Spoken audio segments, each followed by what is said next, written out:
kanina po sa Chapel R, wala po magtuturo, no? Bigla po natawag pangalan ko, Sir Jonah Herrera. Sabi ko, mamayang gabi pa ako, hindi ako ngayong umaga. So, buti na lang, the Dean of the Baptist Bible College is available. He teaches in our Chapel R. The reason why the pastor is asking me to preach, kasi lagi na sinasabi, ito mag-preach ha, naiksi ka na mag-preach. Sabi niya, since the pastor is not here, siguro pwede ko habaan. Wala naman si pastor. But anyway, thank the Lord for the privilege once again to come up here in the pulpit. Let's open our Bibles to, so all stand up, the book of John.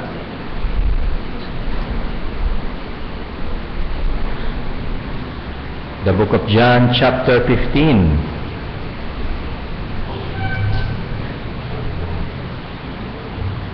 And we will be reading one verse. Okay?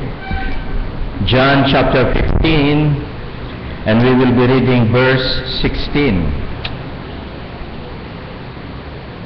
We will read all together. If you are there, please say amen. John 15:16. Everybody, let's read.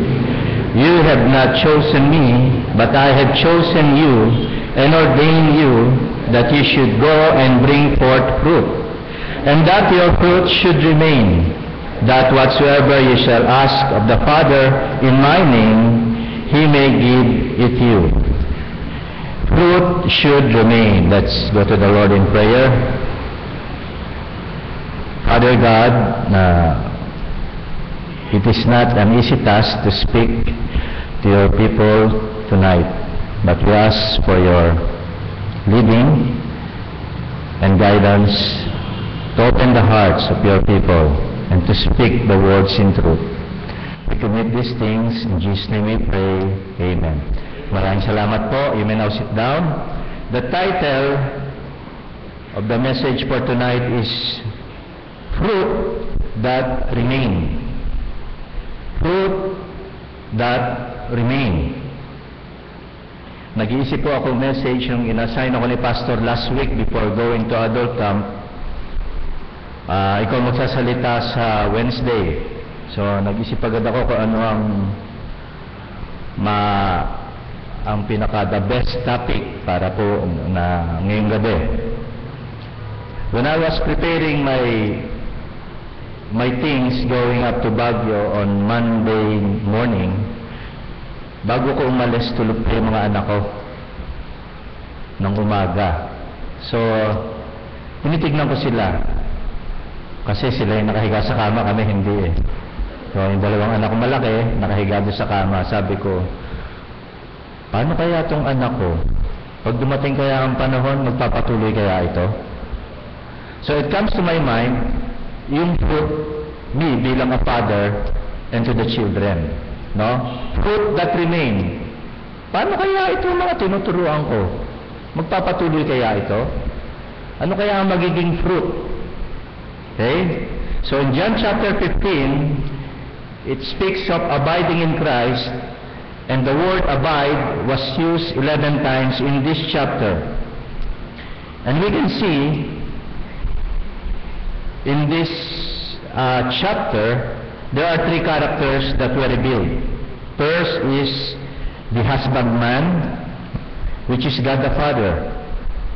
Next is the vine, the Lord Jesus Christ, and the branches, the Christians. Ayan po, no? The husbandman, God the Father, the vine, the Lord Jesus Christ, the branches, which is the Christians. We need to understand the role of these three characters before we go to the fruit. The husbandman, or God the Father, takes care of the purging or pruning. He prunes the branches so that it will produce fruit.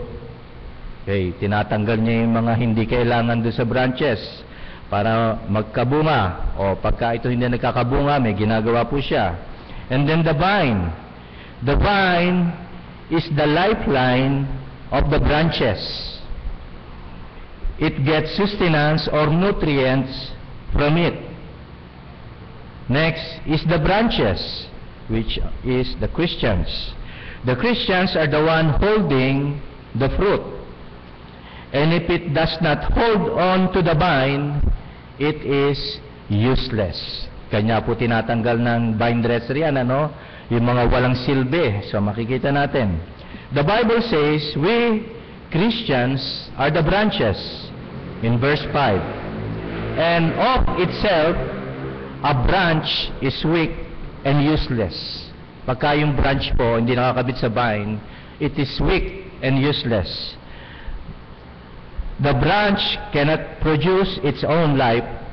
It must draw that life from the vine.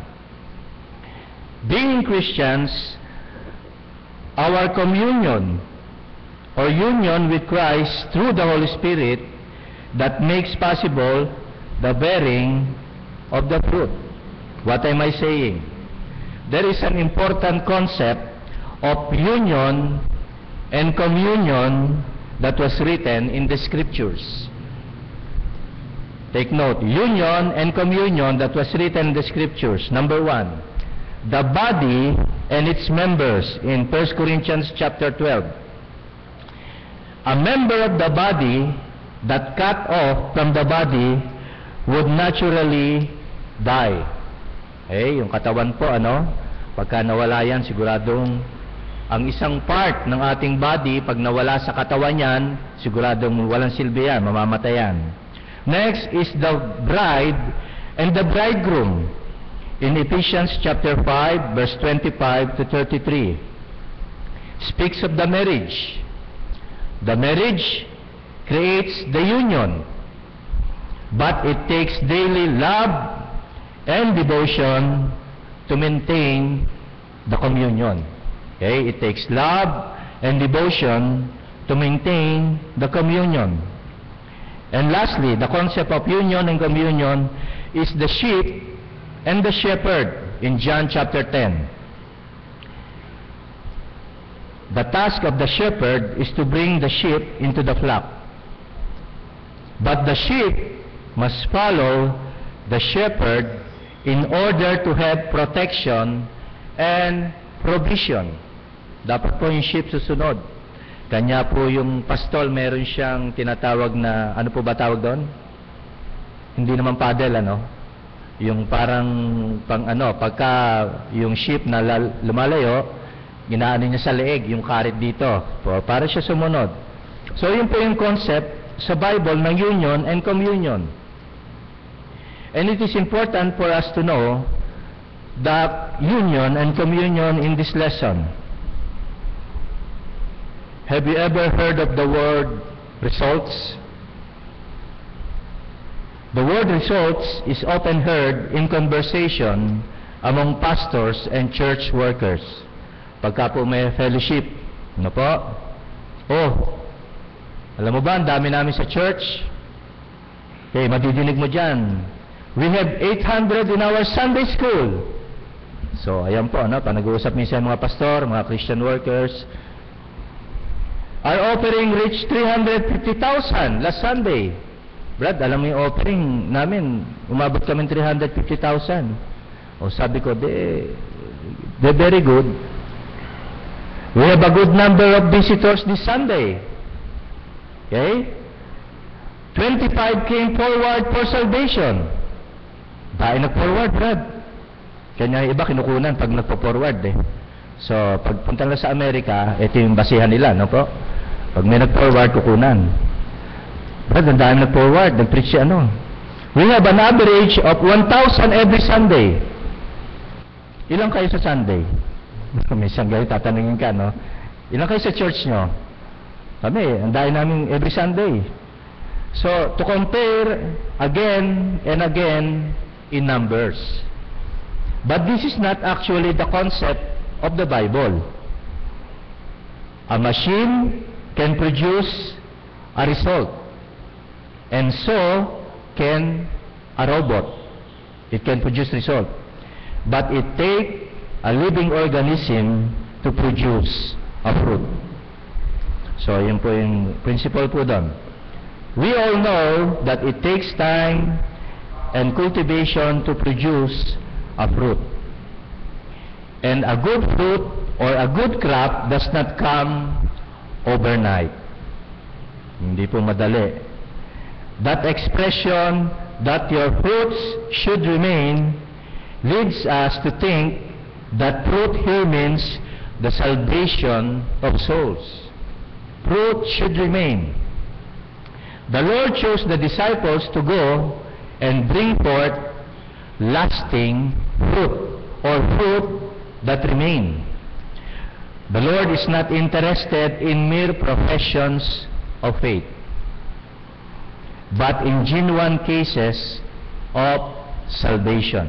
So makikita natin sa mga churches, go and bear fruit is the battle cry. We are commanded to bear fruit, and that fruit should remain. Sa binasa po natin.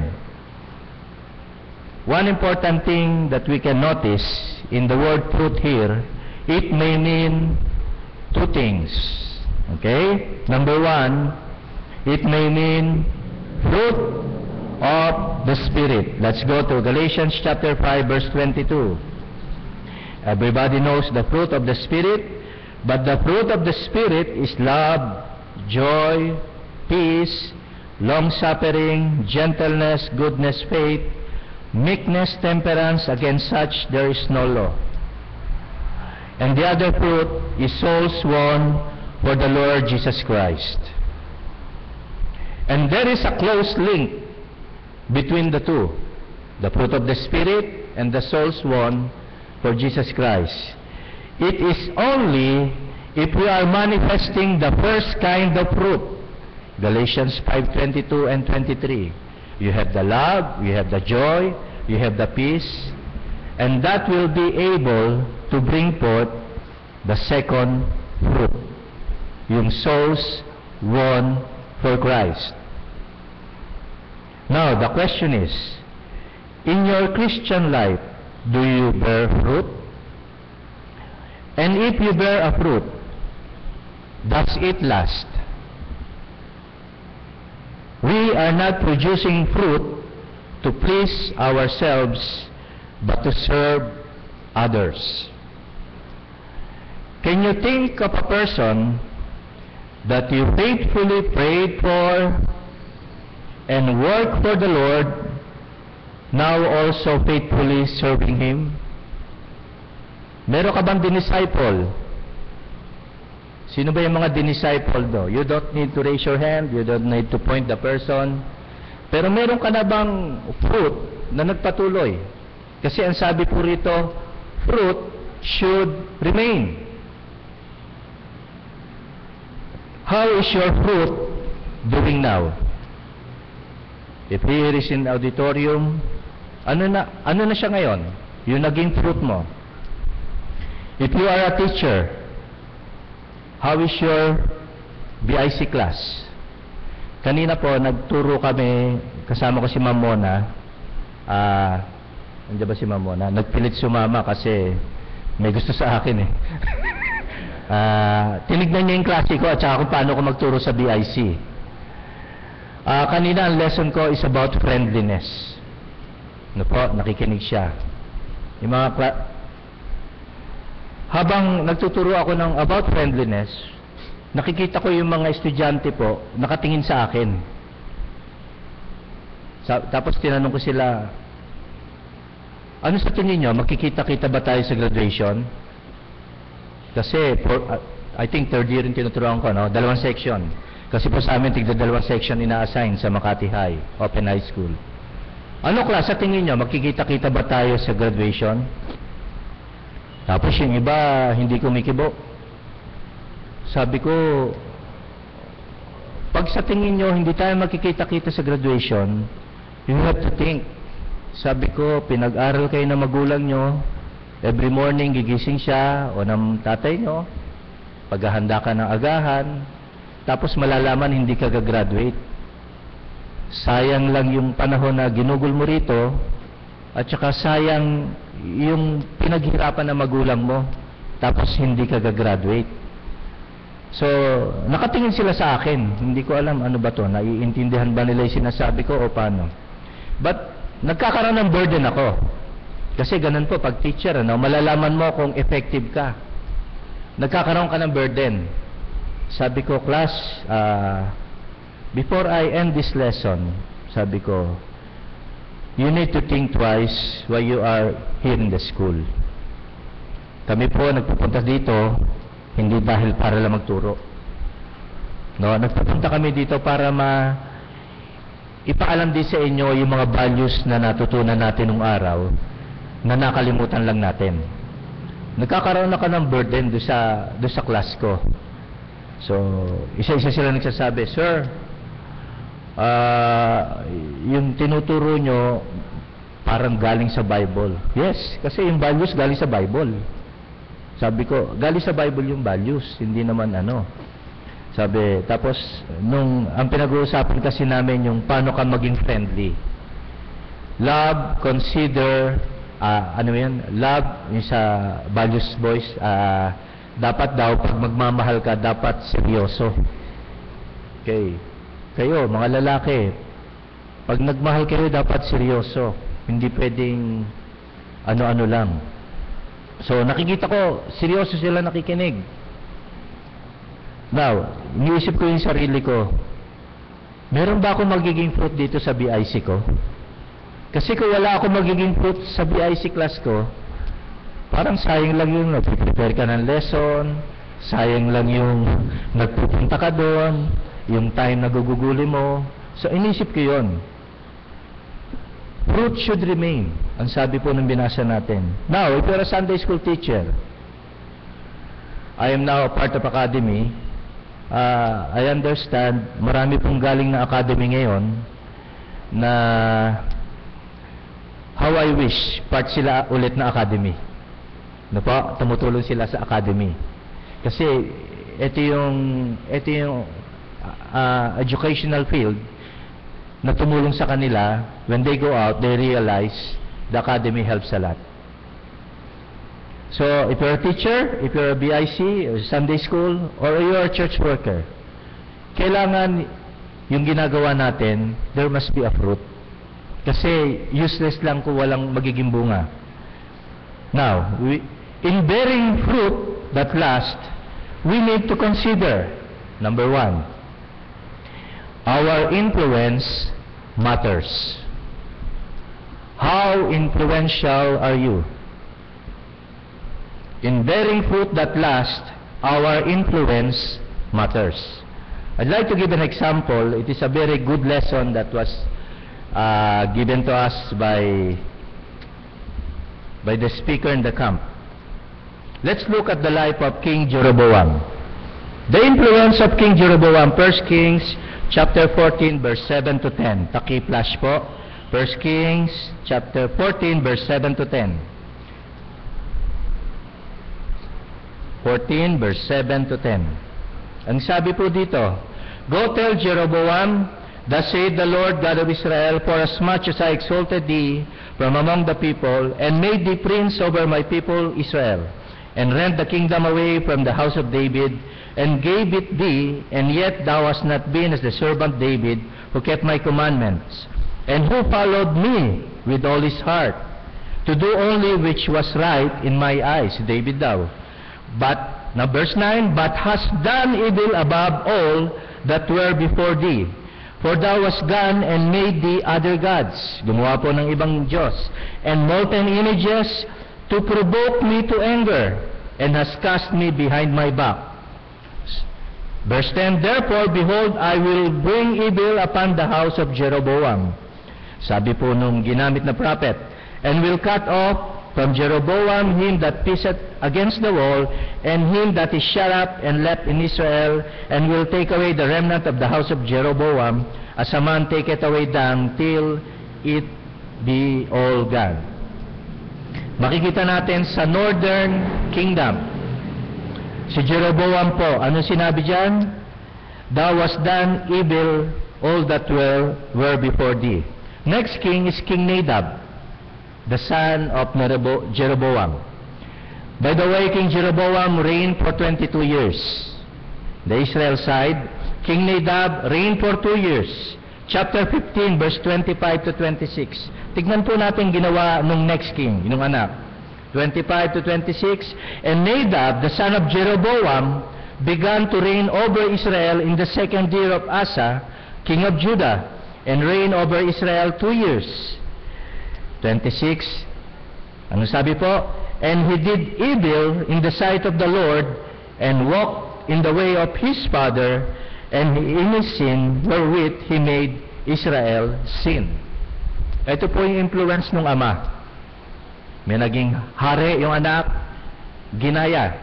Next is King Baasha. He reigned 24 years. King Elah, son of Baasha, he reigned 2 years. King Simri, 1 Kings 16 verse 19, he reigned 7 days. King Omri, 1 Kings 16, 25 to 26, he reigned 12 years.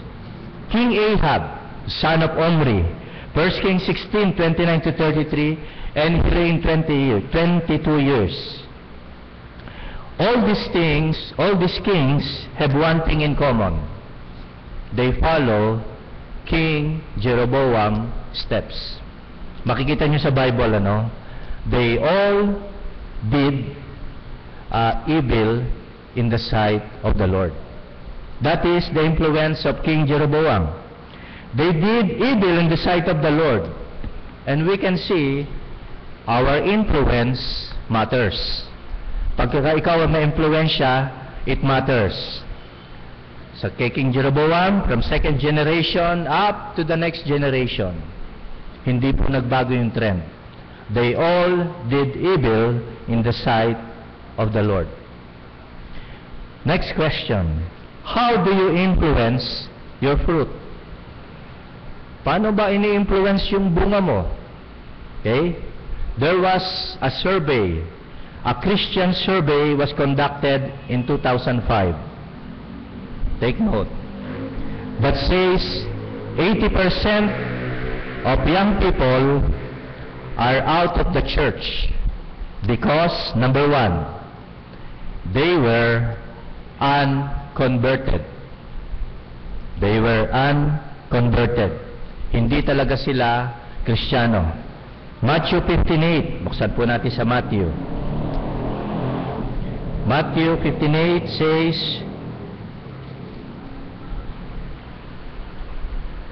sabi po rito, these people draweth nigh unto me with their mouth, and honoreth me with their lips, but their heart is far from me. They were unconverted. 80% of young people is now out of the church because they were unconverted. Number 2, survey. Survey says, they were just entertained, but not equipped. They were just entertained, but not equipped. Punta tayo dyan, masaya. Okay? Matthew 13, verse 20 to 21, and Ephesians chapter 6, verse 13 to 18. Entertained, but not equipped. Madali matangay. Number 3, survey. Survey says, gospel is never taught at home. Hindi po pinag-uusapan ang mga spiritual na bagay sa bahay. Deuteronomy 11:18 says, sabi po yan yung tinatawag na, pinapamemorize sa amin yan sa Bible School. Deuteronomy chapter 11, verse 18 to 22. Ang sabi po dito, therefore shall ye lay up these my words in your heart and in your soul, and bind them for a sign upon your hand, that they may be as frontlets between your eyes. 19. And ye shall teach them your children, speaking of them when thou sittest in thine house, and when thou walkest by the way, when thou liest down, and when thou risest up. And thou shalt write them upon the door post of thine house and upon thy gates. So makikita po natin, ang salita po ng Diyos ay hindi pinag-uusapan sa bahay. Kanya po yung bata, madali matangay. May kakilala ba kayong nasa iba na? Maybe, excuse me, they were unconverted, they were just entertained, but not equipped. And gospel is never taught at home. Excuse me. As I was always saying sa academy, everything starts at home. Tama po? Everything starts at home. Yung manners, hindi po tinuturo sa school. Sa bahay po tinuturo ang manners. Okay? Whether it be pag may bisita ka, whether it be in the table, or whether it be kung paano ka maging polite.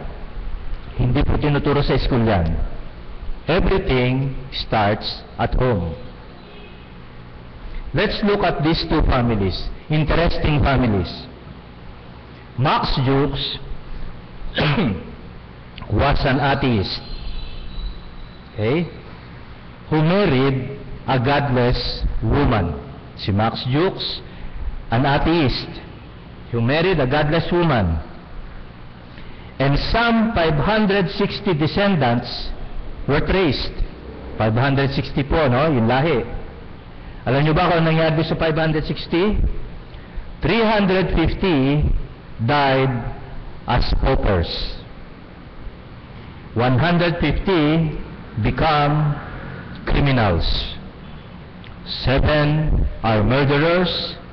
100 were drunkards. More than half of the women were prostitutes. Yan po yung lahi ni Max Jukes. Ang pinaka mas mabigat po is the descendants of Max Jukes cost the US government more than $1.25 million in the 19th century dollars. So, hindi na po nakatulong, nakabigat pa sa gobyerno because of the family and the problem at home. Now, let's look at the other family. Let's look at the man named Jonathan Edwards. Jonathan Edwards was a contemporary of Max Jukes. Sabayan po sila. Jonathan Edwards was a committed Christian who gave God first place in his life. Jonathan Edwards married a godly young lady, and some 1,394 descendants were traced. Okay? Kanya po importante yung mapapang-asawa natin. Very important po ang mapapang-asawa natin do sa mga walang asawa. Tignan po natin yung descendants si Jonathan Edwards. 295 graduated from college.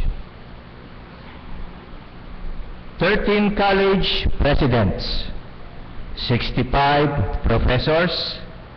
3 U.S. senators. 3 state governors. And some are ministers and ambassadors to foreign countries. Hindi pa po natatapos dyan. 30 of the descendants became judge. 100 became lawyers. And 1 became the dean of the outstanding law school. 50 became doctors. 1 dean of medical school. 75 became military officers. And there are also 100 missionaries and preachers sa lahi po, no? 80 of them held public offices. 3 mayors, 1 comptroller of the U.S. Treasury, and 1 vice president of the United States. See Jonathan Edwards' influence? It all starts at home. And not one of the descendants of the Edwards family was a liability to the government. Now, can you think of your fruit? Paano kaya yung magiging anak ko? Paano kaya itong mga estudyante ko? What an influence! What an influence by the name of Jonathan Edwards. Our influence matters. And number 2, our abiding in Him is the key. Because chapter 15 speaks of abiding in Christ. It is the key. To be a fruitful Christian, we must abide in the true vine, to Jesus Christ. The true branch will undergo pruning to remove what is bad. Sometimes, no po?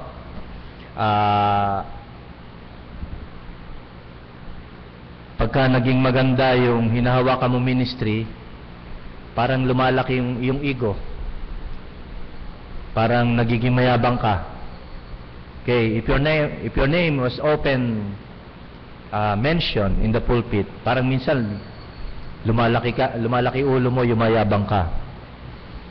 Did you know that that is the time the husbandman will do his pruning? Tatanggalin niya yan. Okay? Just like Apostle Paul, binigyan siya ng thorn in the flesh. Ano sabi po sa kanya ng Panginoon? Okay? My grace is sufficient for thee. May mga bagay po tayo na minsan hindi maintindihan sa ating pagiging Kristiyano. But if we abide in Christ, in the true vine, He is just doing the pruning in our life. The true branch will undergo pruning because it removes what is bad. We may not enjoy the pruning, but we need it. After all, we all want to be fruitful. A true branch, united with a vine, will always bear fruit that remain. Okay? Bear fruit that remain. In bearing fruit, there is a big difference between man-made results and Spirit-produced fruit. Man-made results and Spirit-produced fruit. Man-made results are dead and cannot reproduce themselves. For example, if you claim the work of the Lord in soul winning, hindi po magtatagal ito. Ako nag-save dyan di talaga magtatagal yan kasi ikaw nag-save. So, wala po siyang roots. Okay? Madali ma-offend. Kasi ikaw nag-save. Yun yung man-made results. Okay? Now, what is Spirit-produced fruit? Spirit-produced fruit will go on reproducing from one life to another. Multiplication. Nagmumultiply po siya.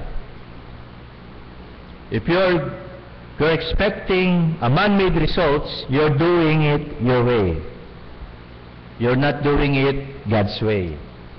Kasi po, ang branches nakakabit sa vine.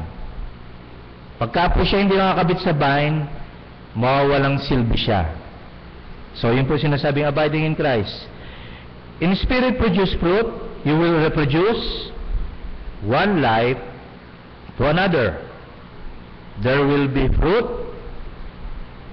more fruit, and much fruit. Right? Fruit, more fruit, and much fruit. Now, balikan mo yung dati. Yung na-witnessan mo. Ano na nangyari sa kanya? Sir, yung na-witnessan ko, yung family niya andito na. Very good. Tama? Kasi sabi, believe on the Lord Jesus Christ and thou shalt be saved and thy house. Pero hindi po kadali lang ganun alagaan ang isang bunga. If you're going to the plantation, nakikita ko po yung mga mangga, binabalot pa nila. Tama po ba? Tuwing umaga, pinapausukan. Nilalayo sa mga weeds na lalapit sa puno. Okay, gagawin po natin yan, yun po yung trabaho natin.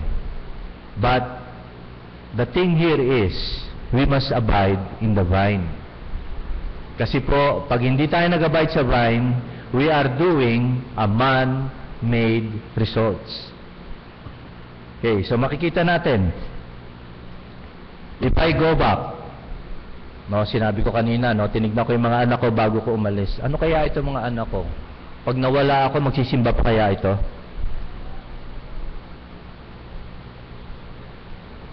Ano kaya itong mga estudyante?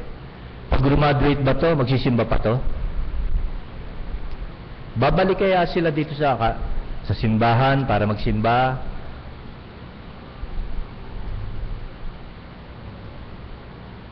So, much fruit. Well, ang sabi po dito, kailangan po natin talaga ng tulong ng vine. If we are the branches, we really need the help of the vine.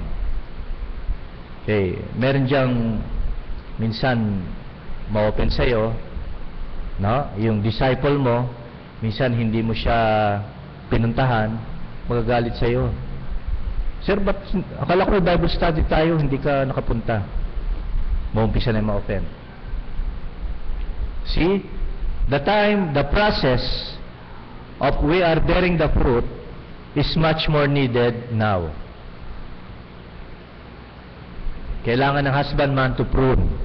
Tanggalin sa atin yung mga hindi kailangan. Right? Tinatanggal ng Panginoon niya hindi kailangan. Para tayo mamunga. Well, the good news is, the fruit that remain will be, number 1. Pagka naman yung fruit mo ay nag-remain o nagtagal, number 1, it is a testimony of a changed life. Basi ano, nagsisimba na?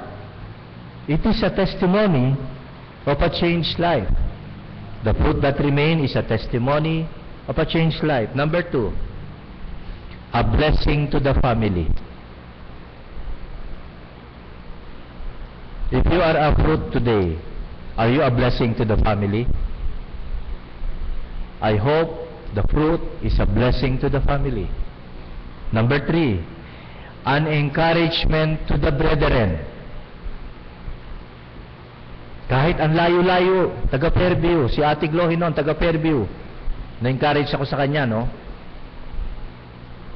Makaka-attend pa. Si Mamotoy may sakit, nakaka-attend. Isn't it an encouragement? Tayo, dito lang nakatira. Minsan hindi ka makaka-attend. Encouragement to the brethren. And number 4, there is a reason to rejoice. Bakit? Fruit mo yan eh. Tama? Every World Mission, sa atin po, no? Every World Mission, nakikita ko po yung 3 pastor dito. Hindi ko sabihin kung ano pangalan. Sila po yung estudyante ko ng Sunday School nung araw. So natutuwa ako pag nakikita ko sila. Sir, hindi ka pa pastor? Sabi ko, marunong ka pa sa Diyos ah. Natutuwa ako sila kasi pastor na. Yung isa sa Lipa, Batangas, isa sa Malolos, Bulacan, yung isa somewhere in Cavite. Kung iisipin ko sila na nagtuturo ako sila, their Sunday school teacher, talagang hindi mo akalain na sila magpapastor. So let's just keep on. Let's just keep on. Alam niyo po, kung kayo ay Sunday school teacher, magpatuloy lang po kayo. Hindi po natin malalaman kung sino sa mga estudyante natin, kung sino yung magpapatuloy din eh. Paano kung hindi kayo nagpatuloy? Lahat po ng nagpastor, hindi po inakala nila na sila ay magiging pastor. Why? Bakit? Kasi may nag-alaga. Nung inalagaan, naging bunga. Yung bunga nagpatuloy. Ito po yung process. The fruit should remain. Nag-uusap kami ni Mamona, no? Sinasabi ko kay Gift, yung anak ko, babae. Sabi ko, alam mo nak, masaya ako maging asawa ka ng missionary o pastor. Si Papa naman eh. Ganun na ganun reaction ng anak ko. Hindi talaga, sabi ko, I'm serious. I will be glad. Kung hindi ako tatawagin pastor, isa sa pamilya natin magiging pastor. Kasi bakit? Fruit should remain. Siya yung nagpapatuloy. So, sa atin po, mga old-timers, wag po tayo manghinawa sa ating pagpapagal sa mga ating estudyante, sa ating mga dinidisciple. Wag po tayo manghinawa. Bakit? Sabi nga po, you ain't seen nothing yet. You ain't seen nothing yet, sabi na expression. Kasi hindi pa nakikita kung ano mangyayari. Patuloy lang po tayo. A fruit that remain will be a testimony of a changed life, a blessing to the family, an encouragement to the brethren, and there's a reason to rejoice. John 15 verse 11. John 15 verse 11 says,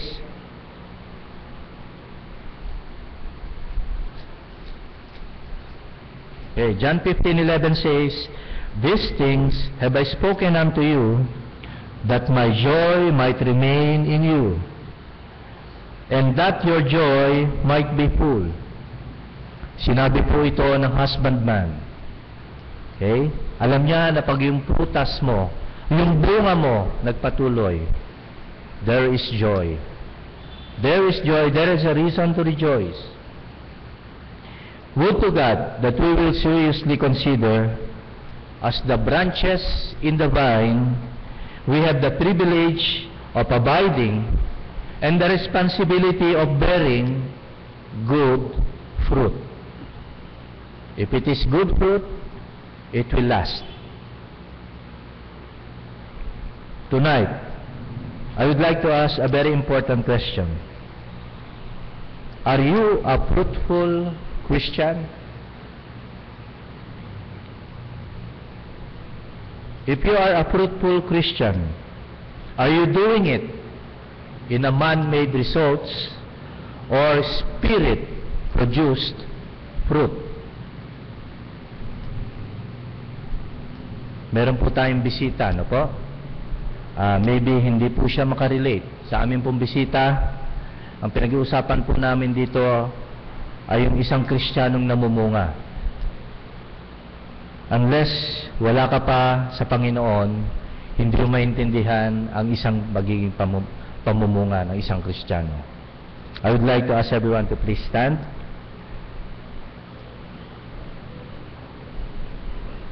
I would like Ma'am Nora and Ma'am Mimi to please play the piano as we go to the invitation.